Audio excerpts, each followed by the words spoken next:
아멘. 아멘. 하나님께서 요나에게 요나야 너는 일어나 저 큰 성읍 니느웨로 가서 그 성을 향하여 쳐서 외쳐라. 회개와 심판을 외쳐라. 그런데 요나가 그 명령에 순종하고 싶지가 않았죠. 왜냐하면 니느웨는 원수나라의 수도니까. 그래서 어떻게 합니까? 정반대 다시스로 가는 오늘날 스페인 니느웨는 오늘날 저쪽 이란 쪽이고 완전 정반대 다시스로 가는 배를 타고 도망가다가 큰 풍랑을 만나서 결국 바다에 던져지고 커다란 물고기 아마도 고래에 이게 꿀꺽 집어삼킨 바다에서 그 고래배 속에서 3일 3야를 죽음의 고통을 겪으면서 자신의 불순종을 회개하고 하나님 앞에 자기의 잘못을 고백하면서 마지막에 감사의 제사를 드리죠. 그래서 죽음의 고비를 기적적으로 요나가 넘기고 다시 살아나게 됩니다. 그래서 오늘 본문에 보니까 다시 한번 선지자로서의 사명의 길을 가게 됩니다. 오늘 본문에 보니까 하나님께서 그에게 두 번째로 나타나서 1장에 있었던 말씀과 똑같은 내용의 명령을 내리고 계신 것을 볼 수 있습니다. 여호와의 말씀이 두 번째로 요나에게 임하니라. 이르시되 일어나 저 큰 성읍 니느웨로 가서 내가 내게 명한 바를 그들에게 선포하라. 여전히 마음을 썩 믿기지 않았지만 요나는 그 하나님의 명령에 의거해서 니느웨로 갑니다. 니느웨 성을 돌면서 외칩니다. 40일이 지나면 이 성 니느웨는 망할 것이다. 아주 단순한 메시지를 외치고 다녔어요. 그랬더니 첫날부터 상상을 초월하는 반응이 나타나기 시작합니다. 사람들이 그를 붙잡고 정말입니까? 정말 40일이 지나면 이 성이 망한단 말입니까? 누가 그러답니까? 누가 그래요? 하나님이요. 하나님이 누구세요? 여호와 하나님, 이스라엘. 여호와 하나님이 어떤 분이시길래요? 많은 질문을 받았겠죠. 그런데 요나의 말을 들은 사람들의 얼굴이 진지해지면서 자기 집으로 돌아가서 저마다 땅바닥에 주저앉아가지고 하나님 잘못했습니다. 하나님 용서해 주세요. 회개하고 금식하면서 난리가 납니다. 할렐루야. 아멘. 그 소문이 왕에게까지 들리니까 왕이 왕좌에서 벌떡 일어나가지고 왕복을 벗어던지고 회개한 사람들이 입던 베옷을 입고 땅바닥에 주저앉아가지고 하나님 앞에 자기의 죄를 고백하는 놀라운 일이 일어나기 시작했습니다.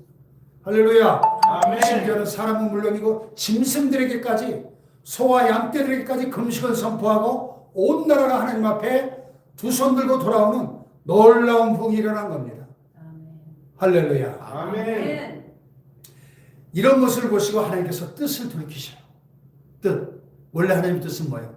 40일 만에 이 니느웨 성을 심판해서 멸망시키시겠다는 그 애초의 마음을 바꿔가지고 그 성을 용서해 주신 줄로 믿습니다. 아멘. 아멘.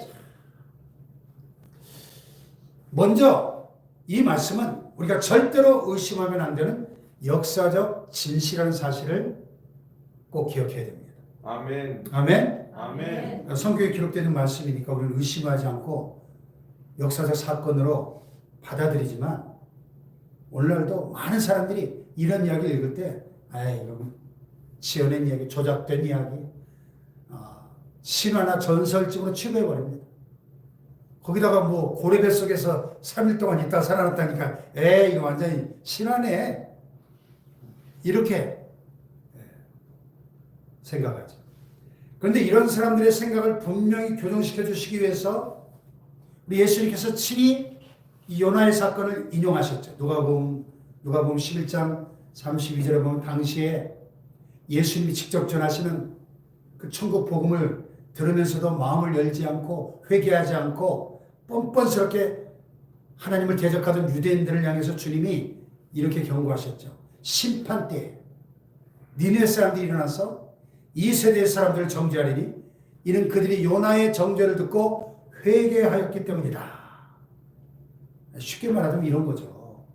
너희들이 지금 내 말을 듣고도 회개하지 않는구나. 믿지를 않는구나. 좋다. 그러면 앞으로 하나님이 이 세상을 심판하실 날이 올 텐데 그때가 되면 니네 사람들이 일어나서 너희들을 정죄할 것이다. 왜냐하면 니네 사람들은 요나가 전하는 말씀을 듣고 가슴을 찢으며 회개해서 구원받았기 때문이다. 아멘. 그 니네 사람들이 나중에 심판대에 나타나가지고 너희들도 가슴을 찢고 회개했으면 멸망당하지 않을 텐데 어찌 그렇게 회개하지 않고 고집 피우다가 오늘 이렇게 비참한 운명을 맞이하게 되었느냐고 나무랄 것이다. 그런 말이죠. 주님이 이렇게 니느웨 사건을 직접 인용하신 이유가 뭘까요?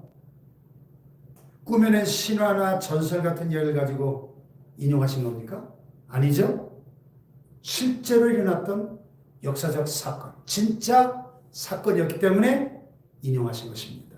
아멘. 아멘. 그러면 여러분 가운데 이 내용 가지고 의심하는 분이 한 분도 없기를 바랍니다. 아멘. 예수님은 결코 거짓말하지 않으시는 분이십니다. 할렐루야. 아멘. 그럼 우리 이 말씀을 있는 그대로 받아들이십시오. 그리고 정말 놀라운 사건이 니느웨에 일어났구나. 이 말씀을 통해 주님이 오늘 나에게 주시려고 하는 메시지가 뭘까? 나 개인을 위해서 하나님이 들려주시는 음성이 뭘까? 이렇게 간절히 사모하면서 성령의 감동과 도우심과 깨달음을 기다려야 될 줄로 믿습니다. 아멘. 이것이 말씀을 듣는 자세요. 말씀을 전하는 또 저의 자세이어야 합니다. 그래서 오늘 이 내용을 가지고 한 3가지 정도 함께 생각하면서 은혜를 받으려고 합니다. 첫째로 하나님이 요나를 절대 포기하지 않으셨다는 사실을 우리가 주목해 봐야 돼요. 자, 처음에 하나님이 요나를 불러서 니느웨로 가라고 명하셨지만 요나가 순종하지 않고 도망쳤잖아요. 그러다가 물고기 뱃속에서 죽을 고비를 넘기면서 죽을 고생하고 비로소 회개할 때 하나님 불쌍히 여기셔서 다시 살아날 수 있었는데요. 그래서 하나님이 그를 또 부르십니다. 왜요? 아니 하나님을 그렇게 실망시킨 그런 사람을 왜 구차하게 또 부르실까요? 하나님이 그렇게 사람이 없습니까? 아니 얼마든지 부를 사람이 있지 않을까요? 유대 나라에 가면 요나가 아니더라도 굳이 요나보다 더 똑똑한 사람이 얼마나 많았겠습니까? 그럼에도 불구하고 왜 하나님이 요나를 찾아서 또 일을 시키는 겁니까? 우리가 이 점을 주목해야 된다. 하나님은 한 번 점 찍으면 절대 포기하지 않으십니다. 할렐루야. 아멘. 모세를 보세요. 40년씩이나 미디안 광야에서 양이나 치면서 촌놈 노릇을 실컷 했기 때문에 옛날에 내가 이집트 왕자였다는 건 그거 다 흘러간 옛날 얘기고 이제는 아무런 매력이 없는 사람 아닙니까? 나이가 80 노인이에요. 무슨 삶의 의욕과 희망이 있습니까? 환갑진가 다 지나버렸어요. 그럼에도 불구하고 하나님이 모세를 이 세상에 태어나기 전부터 좀 찍었잖아요. 뭐하는 사람으로? 출애굽의 지도자로 좀 찍었거든요. 아멘. 할렐루야. 아멘. 호레스는 떨기나무 불꽃 가운데 나타나셔가지고 이스라엘을 구원하라. 아멘. 바로를 만나서 Let my people go. 내 백성을 가게 하라고 전하라. 근데 모세가 뭐라 그랬죠? Who am I? 아니 내가 누구간데 하나님. 내 꼴 좀 보십시오. 내가 누군데 그런 일을 합니까? 나는 말도 못하고 혀가 짧고요. 말재주도 없고 이렇게 40년 동안 광야에 처박혀가지고 양똥이나 치고 있는 제가 뭐 그런 일을 어떻게 합니까? 나 못해요. 1번, 2번, 3번, 막 4번씩 거부하고 사용하잖아요. 나중에 막 하나님이 화를 벌컥 내시잖아요. 막 여러 가지 표적도 보여주시고 손에 막 문득병이 걸렸다 낫고 지팡이가 막 뱀이 되고 막 각종 사연을 보여줘도 끝까지 사용하니까 나중에 하나님 그냥 화를 버럭 내시죠. 네 형 모세가 아론이 있잖아. 말 잘하는 네 형 아론. 네 형 아론을 내가 대변인으로 보내줄게. 가. 그래서 하지 못해 가잖아요. 그리고 마침내 출애굽의 대역사를 이루신 줄 믿습니다. 아멘. 한번 딱 하나님 찍으면요 절대 포기 안 하는 거예요. 할렐루야. 아멘. 베드로 보세요. 베드로. 예수님의 제자가 돼가지고 청혼의 푸른 꿈을 안고 3년 동안 그냥 모든 걸 버리고 쫓아다니다가 나중에 보니까 아니 기대와는 정반대로 막 체포당해가지고 다 죽게 생겼거든요. 그러니까 나 저 인간 몰라. 저는 뭐야? 부인하고 저주하고 3번씩이나 맹세까지 하잖아요. 참, 제 목숨 살겠다고 주랭하신 비겁하기 짝이 없는 인간이죠. 저 같으면 그 정도 인간이 포기했을 것 같은데 주님이 포기하지 않죠. 부활하신 후에 갈릴리 바다에 찾아오셔가지고 요한의 아들 시몬아 네가 나를 사랑하느냐? 내 양을 먹여라. 내 양을 치라. 3번씩 똑같은 질문하시고 3번씩이나 주님과의 사랑의 관계를 확인하시고 다시 세워주신 줄로 믿습니다. 아멘. 아멘. 하나님이 이런 분이세요. 주님께서 저와 이름을 불러서 너희는 가서 모든 족속으로 제자를 삼아라.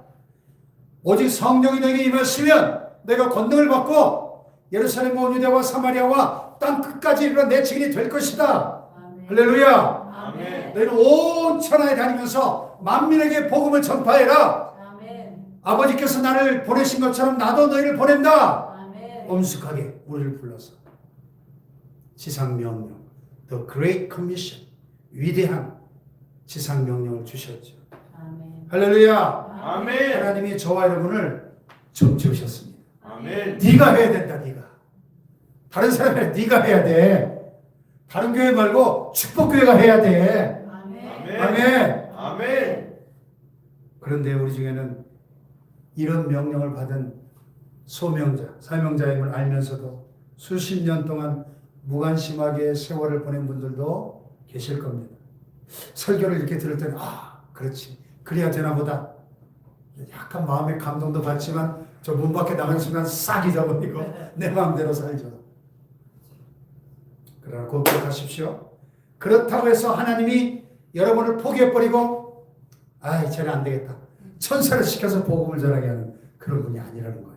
아멘. 아멘. 아멘. 하나님 반드시 여러분을 또 보내십니다. 아멘. 반드시 다시 보내십니다. 아멘. 보내시려고 우리를 구원하셨기 때문에 결국 세상으로 보내셔서 할 일을 주시고 우리가 거부할 수 없는 이 사명, 피할 수 없는 이 사명을 감당하게 하시는 분이신 거죠. 아멘. 할렐루야. 아멘. 이 사실이 얼마나 사실은 이 감격스럽고 은혜가 되는 얘기인지 몰라요. 나 같은 거 세상에 잘나고 똑똑한 인간들이 얼마나 많은데 이 나 같은 것, 이 못난 것을 하나님이 포기하지 않고 계속 보내시기를 원하시고 결국은 보내셔서 땅 끝까지 복음을 전하도록 나를 쓰시기 원하신다는 이 사실을 깨달으면 막 마음이 뜨거워지지 않나요? 아멘. 할렐루야. 아멘. 내가 무엇이건데 하나님 이처럼 끝까지 포기하지 않고 이 소중한 일을 나에게 맡기시나. 참 놀라운 일이구나. 내 모든 걸 주님께 다 드려서 순종해야 되겠다.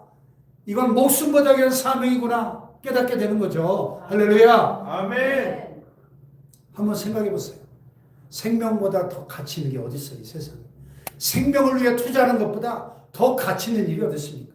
죽어가는 자를 불러서 살아날 수 있는 길로 인도하는 것만큼 세상에 정말로 해볼 만한 일이 어디에 있겠습니까?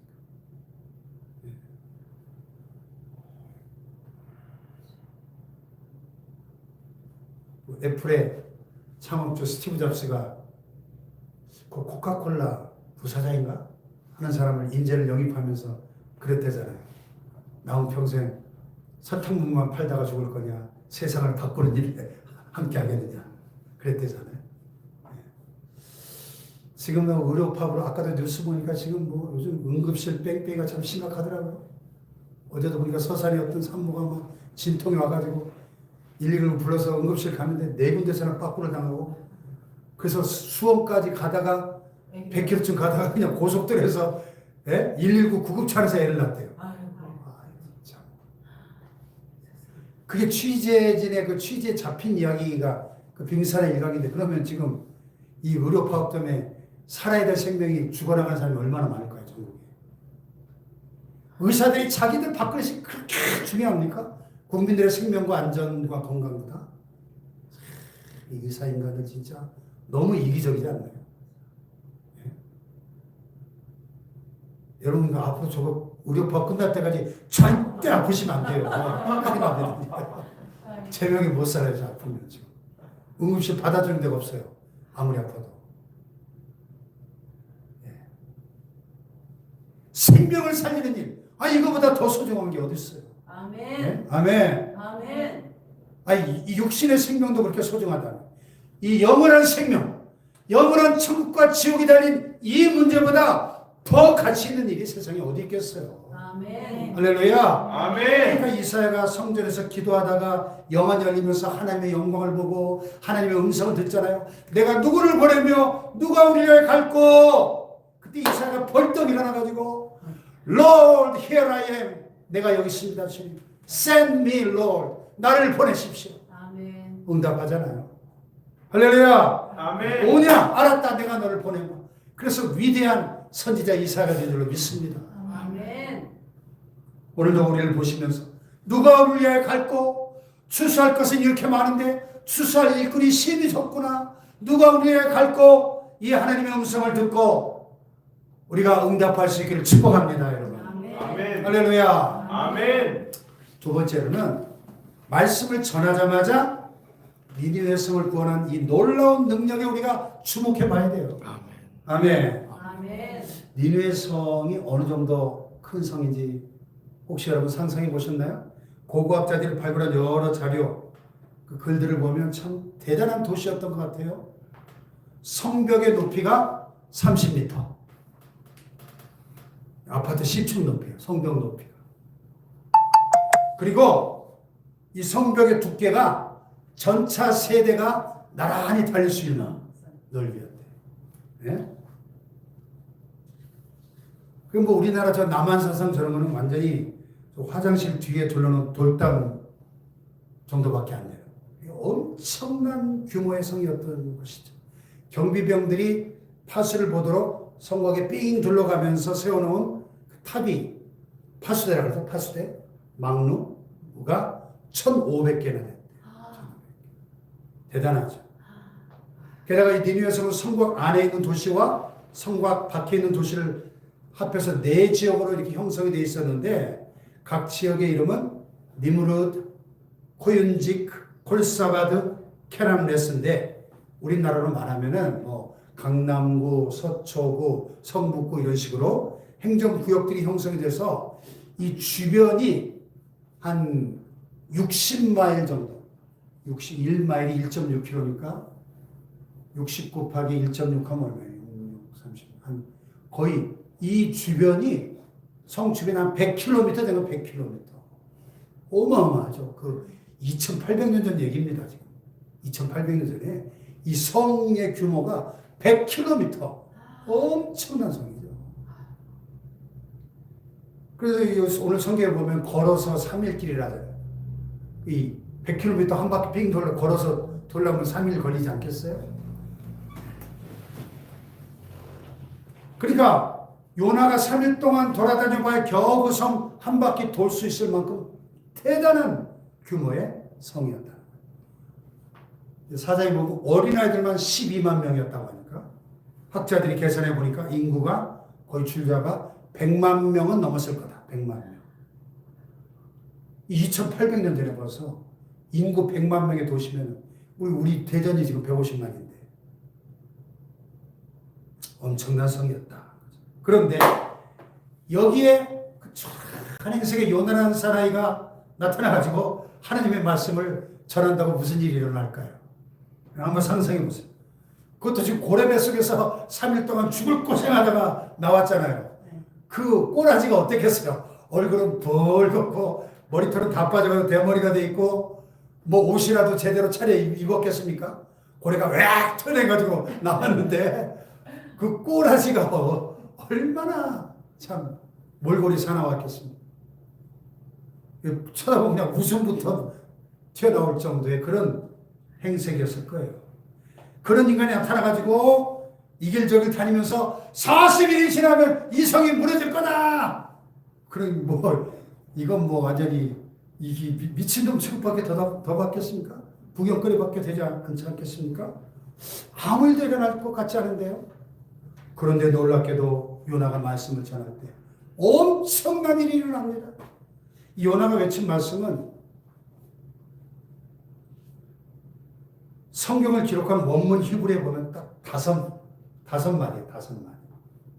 우리 성경에는 이 사절에 보면 40일이 지나면 니느웨가 무너지리라 이렇게 되어 있죠.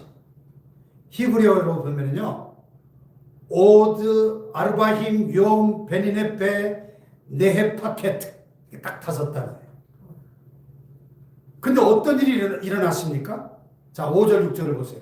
시작. 니네 사람들이 하나님을 믿고 금식을 선포하고 높고 낮은 자를 막론하고 붉은 베옷을 입은지라.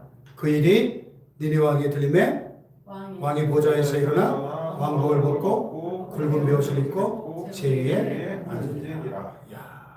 보십시오. 정말 놀라운 일 아닙니까? 니네 백성이 첫째 뭘 했다 그랬어요? 5절에 첫째 하나님을 믿었대요. 아니 요나가 말하는 하나님을 믿었대요. 지금까지는 그런 분이 있는지 없는지도 모르고 하나님 한자도 못 들어본 사람들이에요. 근데 하나님을 믿었대요. 하나님을 믿으니까 그 말씀이 얼마나 두려운 말씀인 것도 깨달았대요. 그래서 금식을 선포하고 식음을 전폐했습니다. 남녀노소를 막론하고 모든 사람들이 굵은 베옷을 입고 회개하기 시작했다는 겁니다.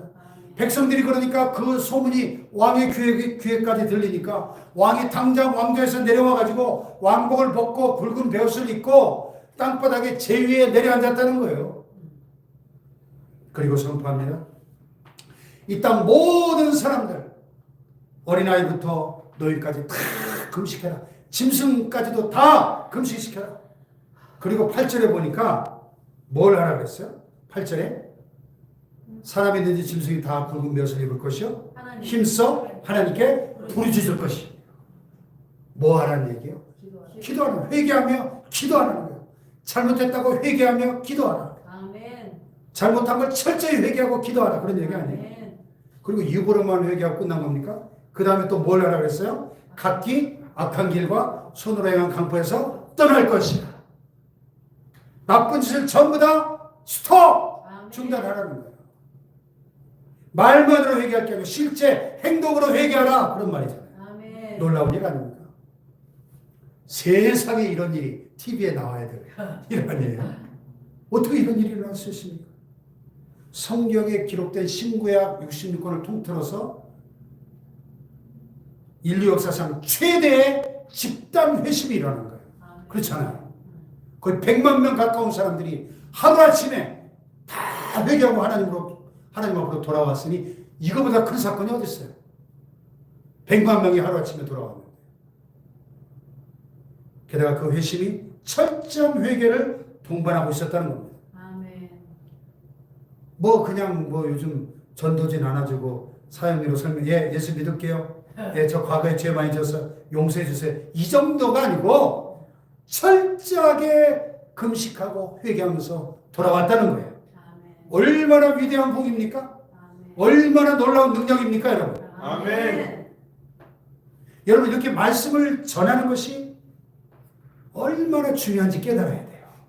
아멘. 아멘. 하나님 우리에게 복음을 주셨잖아요. 복음. 하나님 우리에게 주신 복음은 요나가 외친 이 5마디 말씀에 비해서 얼마나 은혜스러워요. 예? 요나의 메시지는 한마디로 하면 뭐예요? 니들 회개 안 하면 다 죽어! 이 얘기잖아요. 쉽게 말하면. 40일이 지나면 이 니네 성이 멸망할 거다. 니들 회개 안 하면 다 죽어! 이 얘기잖아요. 그런데 사실 이게 간단한 선포가 아니죠. 간단한 외침이 아닙니다. 이건 죽음을 무릅쓰는 순종이었습니다. 그렇지 않나요? 니네는 적국 아수르의 수도예요. 제가 평양 가가지고 야 김정은 이 평양 사람들 니들 회개하면 다 죽어. 그럼 어떻게 될까요? 그냥 한 방에 가겠죠. 한 방에. 즉각 체포돼서 사형에 처할 수 있는 절체절명의 위기를 맞이할 수도 있는 상황이죠. 예? 그냥 들을 땐 이 메시지가 섬뜩하고 뭐 좋은 말이 하나도 없어요. 근데 주님이 우리에게 주신 복음은 뭐예요? 주 예수를 믿으라. 그리하면 너와 내 집이 구원을 얻으리라. 누구든지 주의 이름을 부르는 자는 구원을 얻으리라. 할렐루야. 아멘. 얼마나 은혜스러워요. 듣기만 해도 마음의 불안이 싹 사라지고 평안이 찾아오고 기쁨이 생기고 아 이제 살았구나 하는 소망이 생기는 얼마나 놀라운 복음입니까 여러분. 아멘. 할렐루야. 아멘. 요나처럼 너 회개하는 건 죽는다. 이 말씀을 가지고도 전하기만 하니까 이렇게 놀라운 복이 일어났는데요. 예수님이 우리에게 주신 복음은 진짜 굿뉴스, 기쁜 소식이잖아요. 아멘. 가난한 자들에게 전해지는 기쁜 소식, 아멘. 갇힌 자, 눌린 자에게 전해지는 자유의 복음이잖아요. 해방의 선포잖아요. 아멘. 할렐루야. 아멘. 병든 자들에게 전파되는 치유의 역사, 죄짐을 지고 실망한 자들에게 사죄의 은총이 선포되는 용서의 복음이잖아요. 아멘. 할렐루야. 아멘. 이 복음을 우리에게 맡기시고 전파라고 말씀하시지 않습니까? 주 예수를 믿으라. 그리하면 너와 내 집이 구원을 얻으리라. 아멘. 이 말씀, 이 영광스러운 복음을 우리에게 주셨다는 것입니다. 아멘. 그러므로 우리가 전하기만 하면 놀라운 일이 일어날 줄로 믿습니다. 아멘. 그래서 디모데후서 4장 2절에 뭐라 그랬어요? 너는 말씀을 전파하라. 때를 얻든지 못 얻든지 항상 힘쓰라. 아멘. 할렐루야. 아멘. 이 지독한 이 폭염도 이제 슬슬 끝자락에 와 있는 것 같습니다. 그래서 서늘한 기운이 느껴지기 시작하죠.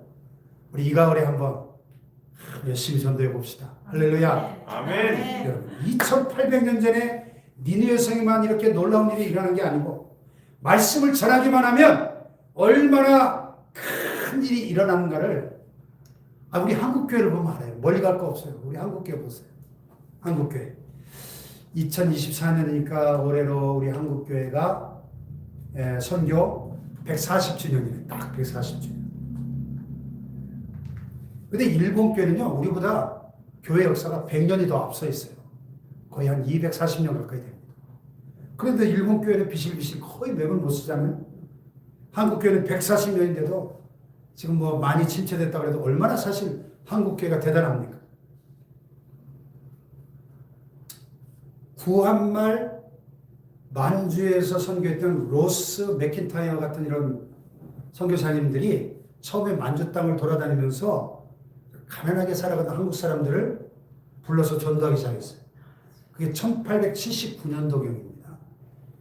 그럴 때 이 선교사님들로부터 복음을 듣고 세례를 처음 받은 사람이 백홍준이라는 사람이고요. 그 다음에 이응찬이라는 사람이에요. 별 볼 일 없는 사람들입니다. 근데 이 사람들이 은혜 받고 복음을 전하기 시작했어요. 나중에 이 두 사람을 통해서 복음을 들은 젊은이들이 압록강 두만강을 건너와서 함경도로 들어와서 가난하게 사는 사람들에게 찾아다니면서 복음을 전해서 점점 복음이 퍼져나간 겁니다. 여러분, 그 사람들이 당시에 한 100년쯤 후에 이 나라의 국민의 거의 4분의 1이 하나님을 섬기고 주일만 되면 성경 찬송 끼고 다니면서 교회 다니는 사람들이 될 거라고 상상이나 했겠습니까? 네. 그 장로교 언더우드 선교사님이 서울에 와서 복음을 전한 게 1885년 이후의 일이에요.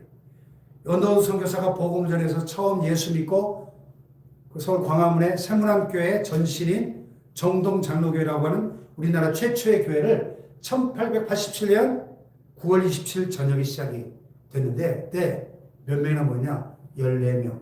14명. 이 14명이 교회를 조직한 다음에 예수님의 복음을 당시에 참 무식하고 우상숭배에 찌들어 있던 사람들에게 전하기 시작했어요. 그들이 복음을 전할 때 불과 100년이 지나지 않아서 서울 전역에 밤만 되면 네온사인 십자가가 서울 야경을 뒤덮으리라고 상상이나 했겠습니까? 네. 5대양 6대주의 선교사를 전 세계에서 두 번째로 많이 파송하는 그런 나라가 되리라고 상상을 했겠냐고. 그들이. 아멘. 아멘. 아멘. 근데 이름 없고 빛도 없이 복음을 전한 그분들의 입을 통해서 이런 기적이 한국에 일어난 겁니다. 아멘. 말씀을 전파하면 능력이 나타납니다. 아멘. 할렐루야. 아멘. 우리가 입을 열면 놀라운 역사가 일어납니다. 아멘. 죽은 자들이 살아납니다. 아멘. 죄인들이 가슴을 치며 회개하고 돌아옵니다. 아멘. 복음에 이런 능력이 있는 거예요. 뭐 우리가 무슨 능력이 있습니까? 우리가 뭘 할 수 있겠어요? 그러나 복음 자체에 위대한 하나님의 능력이 있는 것입니다. 아멘. 할렐루야. 아멘. 마지막으로 하나 더. 니느웨 부흥이 오늘날에도 일어날 수 있도록 사모하고 기도해야 됩니다. 아멘. 할렐루야. 아멘. 성경학자들의 설명을 보면은 요나가 니느웨 가서 이 말씀을 전파할 당시에 이 아수르의 사정이 아주 좋지 않았다 그래요. 니느웨는 당시 신흥 국가였던 아수르의 수도인데요. 메소포타미아 전 지역이 아수르에게 정복을 당했지만 아직도 반항 세력들이 너무 많아서 완전히 정복하지를 못한 상태였고, 이 이웃에 있는 이 북이스라엘의 여로보암 2세라고 하는 현명한 지도자가 왕이 나라를 다스릴 때 경제적인 부흥, 군사적인 부흥이 막 일어나고 있어서 그것이 상당히 위협이 되는 상황이었고, 또 북이스라엘 유다와 서로 손을 잡고 아수르에게 바치고 약속한 조공을 거부하는 그런 상황이었습니다. 게다가 북방에 있던 여러 나라들이 자기들끼리 동맹을 맺고 아수르를 지금 압박하고 있는, 그러니까 이 아수르 입장에서 볼 때 국가적 위기를 느끼는 상황이었어요. 이럴 때 요나가 딱 나타나가지고 40일이 지나면 니느웨가 망할 것이다 이러니까 이 불난데다가 휘발유를 붓는 격이었다는 거예요. 그래서 니느웨 사람들이 두려움에 떨며 회개하고 돌아왔다 하는 이런 설명인데 상당히 일리가 있죠? 틀린 말은 아닌 것 같아요. 그런데 오늘 우리가 주목하는 것은 또 제 자신이 이 말씀을 보면서 참 마음으로 도전받고 부러워하고 사모하는 게 있다면 바로 이 니느웨의 놀라운 부흥이에요. 부흥.